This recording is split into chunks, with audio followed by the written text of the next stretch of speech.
amigos, voltamos. Olha lá, gente, Piaget agora, um detalhezinho sobre Piaget. Piaget postula que ao nascer o indivíduo recebe como herança uma série de estruturas biológicas, sensoriais e neurológicas que permanecem constantes ao longo da sua vida.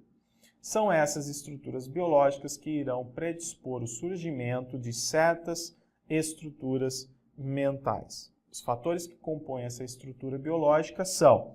Então, o Piaget ele entende o seguinte, que o ser humano ele tem uma constituição biológica e tem uma constituição social, não é?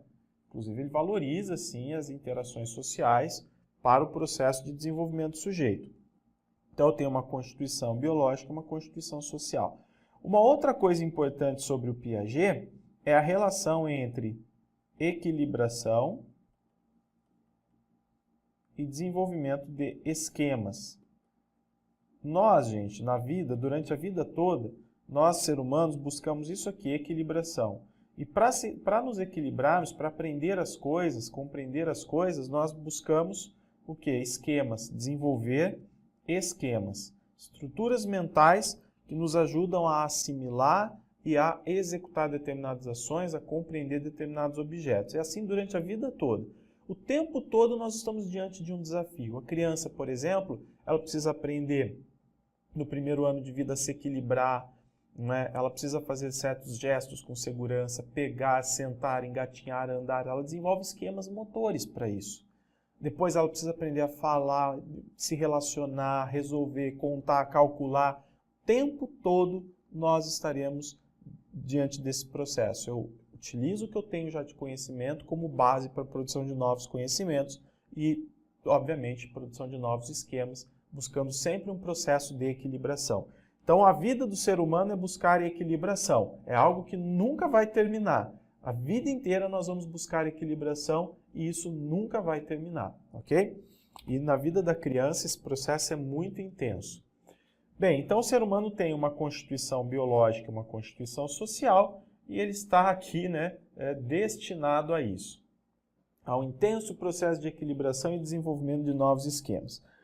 A resposta, quando ele fala assim, os fatores que compõem essa estrutura, e a gente está falando da estrutura biológica, são os fatores invariantes. Por que, Vinícius? Porque os fatores invariantes, nós temos dois tipos de fatores, de acordo com o... são dois tipos de fatores aí. São os fatores invariantes, de acordo com o Piaget, e os fatores variantes. Ok? Bem, fala primeiro então dos invariantes. Os fatores invariantes, gente, são os fatores biológicos. Tá? São os fatores biológicos, são os fatores de maturação. Tá? São os fatores de maturação. Então, aqui nós vamos colocar o seguinte, para os fatores invariantes. Estruturas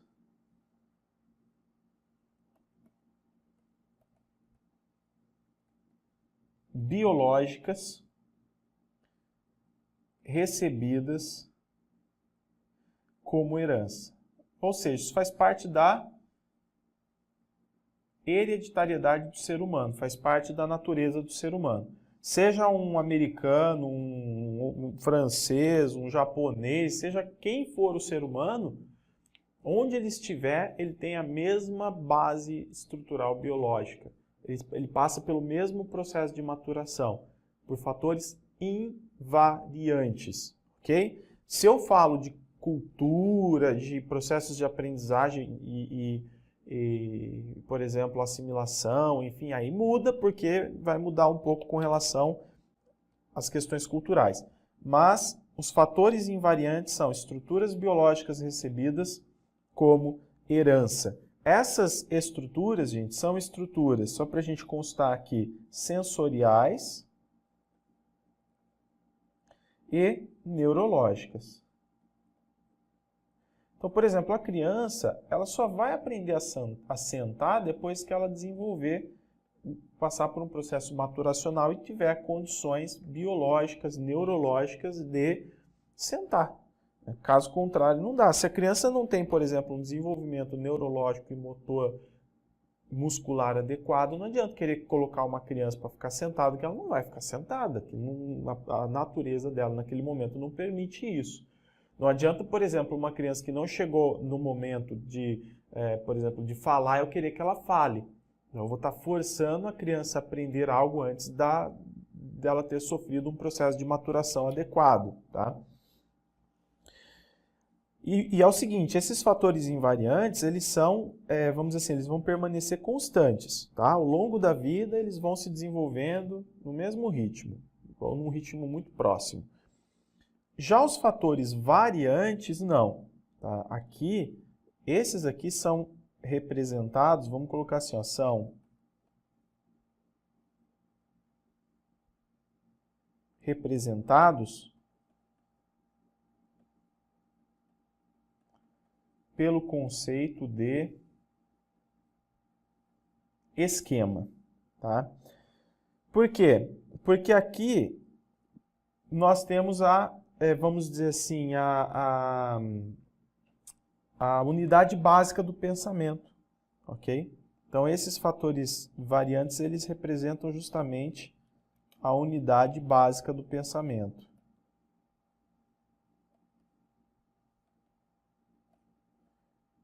Então, vai mudar muito de criança para criança, né? Dependendo do tipo de interação que a criança tem, ela vai ter estímulos diferentes, conhecimentos prévios diferentes, ok? Então, tá aí. Esses fatores invariantes vão constituir, então, a unidade básica do pensamento. E, na verdade, o esquema é a unidade básica do pensamento, né? Mas ele vem dos fatores variantes. O esquema por exemplo, o que é um esquema? Então, eu tenho que desenvolver um esquema para assimilar alguma coisa. Vamos supor que eu queira aprender a andar de bicicleta. Eu passo por um processo de assimilação, acomodação, ou seja, eu preciso construir um esquema que me dê um suporte para que eu possa exercer aquela função, executar aquela determinada ação. E isso, então, vai variar. Por isso, nós temos aí fatores variantes. O sujeito vai aprendendo, inclusive, né? Eu poderia colocar assim numa qualidade da aprendizagem, ela vai mudando. Quando a criança desenvolve a linguagem, dá um salto qualitativo muito grande na capacidade de aprender coisas novas, de se comunicar. E quanto mais interação nós temos, quanto mais o ambiente é rico, favorável para o desenvolvimento da criança, mais chances, mais possibilidades nós temos dessa criança se desenvolver e se adaptar ao mundo real, aquele mundo que está ao redor dela. Se eu, por exemplo, não ofereço estímulos para que a criança tenha, né, aprendizagens adequadas dentro do seu processo de desenvolvimento, essa criança fica ali parada, inerte. Mas se eu ofereço um ambiente rico para ela, né, com estímulos, com atividades variadas, com experiências variadas, eu aumento as chances da criança, então, de assimilar o que está ao redor dela, tudo bem? E a criança vai desenvolver mais esquemas com base no processo de assimilação de objetos e situações variados. Bem, então a resposta seria a A. Seria não, né? É a alternativa A. 5. Em relação à avaliação formativa, assinale a alternativa correta. Visa constatar o desempenho dos alunos no domínio dos conteúdos necessários à aquisição de novas aprendizagens. Não é só um constatar de desempenho dos alunos. Aliás, quando eu falo constatar apenas, eu estou falando quase que de um processo de fiscalização, né? Então, eu dei o conteúdo, dei a prova e quero saber se o aluno aprendeu ou não, constatando o domínio desse aluno, que esse aluno produziu, enfim. Então, isso aqui está dentro de uma avaliação tradicional e não diz respeito à avaliação formativa. Tem uma função classificadora? Não. Se fosse seletiva? Também não. Também estou aqui na avaliação tradicional. Direciona-se para uma avaliação geral do grau em que os resultados mais amplos foram alcançados? Ainda estamos falando aqui de classificação, de avaliação tradicional. Proporciona informações acerca do desenvolvimento de um processo de ensino e aprendizagem. com o fim de que o professor possa ajustá-lo às características das pessoas a quem se dirige. Sim, essa avaliação formativa, também chamada de processual, é a análise que o professor faz do desenvolvimento de um processo de ensino. Ele vai acompanhando o aluno, vai avaliando, dialogando, conversando, mediando o processo, fazendo as intervenções. E o mais importante é fazer o aluno aprender, fazer o aluno se desenvolver e não apenas constatar se ele foi bem ou se ele foi mal por uma questão burocrática, como se fosse um mero rito burocrático. Inclusive, nós temos aí os 3 tipos de avaliação, né? Tem a avaliação inicial ou diagnóstica, que é muito importante. O Lucchesi, por exemplo, no livro Avaliação da Aprendizagem, ele dá muita importância à avaliação diagnóstica, porque é a partir dela que nós vamos entender de onde o aluno está partindo e eu vou conseguir, eu, professor, ter um planejamento melhor da minha prática. Existe a avaliação processual, então enquanto eu estou trabalhando com o aluno, eu já estou ou avaliando ou formativa. Essa é muito importante. Você vai encontrar, por exemplo, essa avaliação aqui sendo, vamos dizer assim, a avaliação processual, né, sendo defendida no artigo 24, inciso 5 da LDB, ok? Vai lá no artigo 24, inciso 5 da LDB. E também tem a final ou somativa. Toda vez que eu vou somar tudo que o aluno fez e entender tudo que ele produziu ao longo de um período todo, nós estamos diante da final ou somativa. Essa processual é muito valorizada e defendida por documentos oficiais, por autores e tudo mais, mas para que ela ocorra, alguns pontos são importantes. Primeiro, uma relação horizontal entre professor e aluno. E essa relação horizontal entre o prof e o aluno e os alunos pressupõe o quê? Pressupõe diálogo, a existência de diálogo.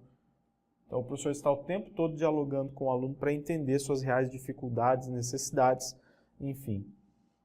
E também o papel mediador do professor.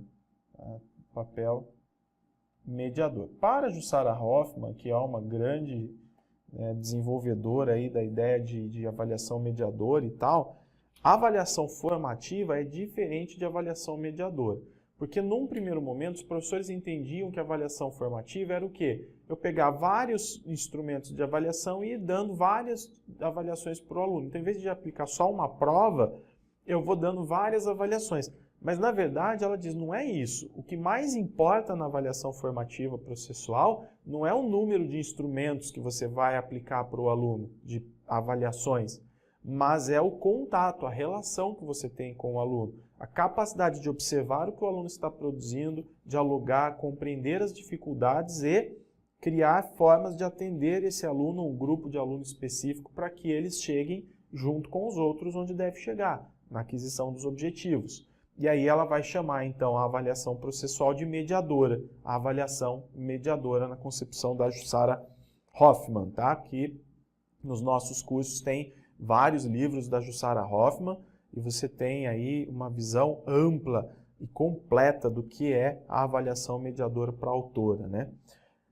Bem, e aqui também não se trata de informar o professor sobre o nível de conhecimentos e habilidades apenas dos seus alunos. Então, a correta EAD é um conceito aí de avaliação processual bem bacana, bem importante. Próxima questão.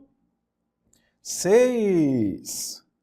Ao utilizar a pedagogia de projetos, a escola facilitará o envolvimento de educadores e educandos em torno dos problemas sociais, como também otimizará ações que possam contribuir para minimizá-las. Acerca da pedagogia de projetos, assinale a alternativa correta. Para que serve a pedagogia de projetos? Daqui a pouco eu vou colocar para vocês aqui, deixei engatilhado para te dar esse suporte. A pedagogia de projetos, ela ganha, vamos dizer assim, ela surge com a pedagogia ativa e tem 2 grandes nomes da pedagogia ativa nos Estados Unidos, por exemplo, o Dewey, John Dewey e o Kilpatrick, mas depois ela vai também aparecendo, né, em outros autores pela Europa e tudo mais, como por exemplo Célestine Freinet, entre outros. E o importante da pedagogia de projetos é o seguinte, em vez de trabalhar as disciplinas de forma isolada e muito fragmentada, em que o aluno fica também, né, num processo individualista muito grande, apenas diante ali da verbalização do professor, e depois ele se volta para um processo isolado de estudos e de aprendizagem, o legal é colocar todos em conjunto. Então, trabalhar temas, problematizar, colocar os alunos em conjunto, fazer com que o aluno possa construir de fato ativamente o seu conhecimento a partir de interações significativas. Então, surgem os projetos, tá? Primeiro, respondendo a primeira questão, então nós temos o seguinte, acerca da pedagogia de projetos, assinale a alternativa correta. Os projetos coletivos de pesquisa escolar possibilitam construir uma visão unilateral da realidade. Se é coletivo, várias pessoas vão dar pontos de vista, vão fazer interpretação sobre aquilo que está sendo estudado, então não é a visão unilateral, é a visão multilateral, né? Na pedagogia de projetos, cada disciplina deve visar o seu objetivo particular. Então, aí não se fala de cada disciplina visar o objetivo, por quê? Porque esse projeto ele se coaduna com um trabalho interdisciplinar. Então, um trabalho interdisciplinar, em que a gente precisa entender que o objetivo ele é um objetivo mais global, né? Não um objetivo particular da disciplina. O objetivo é levar o aluno à assimilação, conhecimentos, atitudes, tal, em torno de um tema, em que cada disciplina contribui para que o aluno alcance esse objetivo. Os projetos formulados devem atender à real necessidade dos educandos. Vamos deixar essa aqui. Na pedagogia de projetos, o professor deve ignorar os conteúdos de sua área de conhecimento? Lógico que não. Não é porque ele vai trabalhar de forma interdisciplinar que nós estamos falando de ignorar conteúdos. Os conteúdos são importantíssimos. Aliás, o trabalho de pesquisa de conteúdos vai ser fundamental. Só que os conteúdos, eles não servem para que eu tenha apenas um conhecimento do conteúdo. Os conteúdos são importantes para que, através deles, eu alcance um objetivo que é compreender algo maior, algo mais global. Então, os conteúdos não são ensinados por si só. Aprendi o que é uma fórmula. Não, essa fórmula ela é ensinada para que eu alcance um outro resultado, né, que é a compreensão de um problema, a solução de um problema maior. Cada disciplina deve elaborar um projeto independente do projeto político-pedagógico da escola. Que não tem nada a ver com pedagogia de projetos, né? Então está um pouco fora, destoando demais do que nós estamos vendo. Então, nas características da pedagogia de projetos, gente, é a C. Os projetos formulados devem atender à real necessidade dos educandos. E aí, para você complementar seus estudos, eu coloquei aqui os princípios fundamentais para a elaboração de projetos na escola, para você fazer uma leitura. Tudo bem? Então, a gente tem aí o princípio da intenção, o princípio da situação, problema, princípio da ação, princípio da real experiência anterior, princípio da investigação científica, princípio da prova final, princípio da eficácia social. Beleza, Tereza? Isso aí. Continuando, 7. De acordo com o artigo 56 do ECA. Opa, então você está lá fazendo tua prova, conhecimentos pedagógicos, aquela coisa, domingão, você fala, meu Deus, com vontade de ir para casa, velho do céu. E fazendo a prova, calma. Tipo, aquele momento da prova é o teu momento. Esquece casa, filho, ali você esquece tudo. A única coisa que você vai saber é a hora que o pessoal colocar a minha cadeira, levantar eu com a minha cadeira, né, a cadeira comigo em cima e colocar para fora, é a hora que eu saio da prova. Você vai ficar ali centrado o tempo todo. E o que cai na prova? Legislação. E legislação é meio que um pé no saco às vezes. Por quê? Me desculpe o termo. Porque legislação, muitas vezes, nessas provas, você precisa lembrar do texto de lei. Tá? Do texto de lei. Então, você está ali fazendo a tua prova, vamos supor que esse simulado que a gente está resolvendo é a sua prova, e chegou na questão de legislação, ECA. ECA, Vinícius, é Estatuto da Criança e do Adolescente. Ó. De acordo com o artigo 56 do ECA, os dirigentes de estabelecimentos de ensino fundamental comunicarão ao Conselho Tutelar os casos de... E aí, quais são, Vinícius? Ai, meu Deus, o que muitas pessoas fazem? Tenta o raciocínio lógico, né? Então vamos pensar assim, não tem raciocínio lógico. O único raciocínio lógico aí é você se lembrar do que realmente está no artigo 56, ok? Então, lei, gente, tem que decorar. Por isso que quando a gente está estudando lei, tem esqueminha, tabelinha, grifa, anota, faz o seu esquema, palavras-chave, uma série de coisas, porque você vai precisar decorar os artigos. Então, no caso aqui da questão 7, nós temos lá desobediência civil, não está no artigo 56. Aglomeração indevida, não tem nada a ver. Furto e desordem, nada a ver. Maus tratos, opa, lembro que tem. Maus tratos envolvendo os seus alunos devem ser comunicados ao Conselho Tutelar. Evasão escolar, eu lembro também, Vinícius, maravilha. E elevados níveis de repetência, também tem que ser comunicado ao Conselho Tutelar. Está tudo no artigo 56. Massa? Massa demais. Então, é a letra D. D de dadinho. Bem, com base nisso, gente, no ECA e tudo mais, eu só queria, já que a gente está falando de Conselho Tutelar, Vinícius, dá uma dica do Conselho Tutelar. O Conselho Tutelar, gente, é um órgão importante, tá? Que tem autonomia. Então, é um órgão autônomo. A lei vai dizer, o ECA diz, é um órgão autônomo. Vou dar 3 dicas para você rápidas aqui, que normalmente caem nas provas. Primeiro é isso. Segundo, ele é não jurisdicional. Dá um exemplo, Vinícius, Toda medida que for jurisdicional não pode ser tomada pelo Conselho Tutelar, porque ele é um órgão não jurisdicional. Por exemplo, o Conselho Tutelar pode encaminhar o aluno para uma medida protetiva? Por exemplo, o aluno que não está indo à escola, ele visita a casa do aluno e fala, senhor, senhora, mamãe, etc. Se for o caso, pode até aplicar uma advertência aos pais, porque a advertência não é medida jurisdicional, e ele diz lá assim, olha, nós precisamos fazer com que o seu filho volte às aulas. E aí ele vai dar ali um suporte aos pais e tudo mais, e fazer a criança voltar para a aula, para a escola. Aquela medida, né, de fazer o aluno retornar à escola é uma medida protetiva.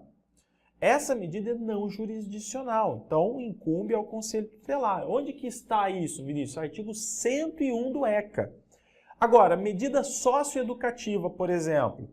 O adolescente cometeu uma infração e aí vai ser aplicada uma medida socioeducativa. É o Conselho Tutelar que aplica a medida socioeducativa? Não, é o juiz. Ok? É um juiz que vai aplicar. Ele sim tem uma competência jurisdicional. O Conselho Tutelar não vai aplicar medida socioeducativa. Tá? Então, nas aulas sobre ECA, no curso, a gente tem isso com detalhes. Então, é um órgão autônomo, não jurisdicional, tudo bem? Vou indicar para você a leitura do artigo 101 das medidas protetivas, que é um artigo muito importante. E vou indicar para você um outro artigo importante referente ao Conselho Tutelar, que é o artigo 136, que é o das atribuições do Conselho Tutelar. Esse é fera. Esse aí é para você dar uma decorada, sonhar com os caras, tá? Das atribuições do Conselho Tutelar. Isso é importante também. Vamos lá, continuando. Tá aqui, ó, artigo 56. E eu coloquei aqui para vocês o artigo 12, porque lá na LDB também tem casos que deve haver comunicação ao Conselho Tutelar, não é? Olha lá, ó. No artigo 12, incumbe aos estabelecimentos de ensino notificar o Conselho Tutelar do município a relação dos alunos que apresentem quantidade de faltas acima de 30% do percentual permitido em lei. Isso, seu louco, é 50%. Mudou. Leizinha de 2019 mudou. Tá? Então, não é mais 50%. Agora, 30%. Então, apresentou quantidade de faltas acima de 30% do percentual permitido em lei, notifica o Conselho Tutelar. Tudo bem? Também, se quiser, pode fazer um estudo do artigo 24 da LDB, que você vai ver lá, por exemplo, o percentual da LDB, de 75%, pelo menos, de frequência. Não é? Isso quer dizer que o aluno pode faltar 25%. Atingiu 30% desses 25% que ele pode faltar, sinal amarelo, luz amarela já alerta, notificação ao Conselho Tutelar. Ainda, outra questão sobre o Estatuto. Em relação ao ECA, é correto afirmar que não garante os direitos civis das crianças e adolescentes, mas sim os seus direitos humanos e sociais. Garante todos os direitos, tá? Inclusive direitos civis. Trata apenas do caso de crianças e adolescentes em situação irregular ou inadaptados. Esse era o caso do antigo Código de Menores. O antigo Código de Menores, ele só dava atenção às crianças ou adolescentes que estivessem em situação de risco, por exemplo, e que necessitariam de assistência. Se você for no artigo 227 da Constituição Federal, você vai ver que o princípio primordial do ECA é o da proteção integral. Ou seja, todas as crianças e adolescentes, todos os menores, são tutelados pelo ECA, independentemente, por exemplo, de renda, independentemente de situação financeira. E o ECA está muito preocupado em proteger as crianças. Não é simplesmente, aconteceu algo ruim, agora eu atuo. Não, proteger para que nada de ruim aconteça à criança. Para que não falte escola, para que ela esteja devidamente matriculada, para que não falte saúde, lazer, proteção, enfim. Tudo bem? Então, o princípio primordial aí é o princípio da proteção integral. Proteção integral. Ele está no ECA, sim, mas você vai ver de forma geral ele no artigo 227 da Constituição Federal de 88. Beleza, Tereza? Beleza. C. Deixa claro que crianças e adolescentes não são sujeitos de direitos. Vá para aquele lugar, lógico que são. O que mais, Vinícius? Qual outra que nós temos aí? Concede o direito ao adolescente maior de 14 anos ao trabalho noturno entre as 22 horas e as 5 horas da manhã do dia seguinte. Aí você vai lá no artigo 60, faz o estudo do artigo 60, 61, tá? Não. Garante ao público infanto-juvenil, sem exceção, os direitos fundamentais e responsabiliza toda a sociedade pela criação das condições necessárias ao cumprimento desses direitos. Então, se você pegar os principais artigos do ECA, os primeiros ali, os primeiros artigos, nós temos ali o artigo, por exemplo, o terceiro e o quarto, que fala tudo que é de direito dessa população infanto-juvenil, crianças e também adolescentes.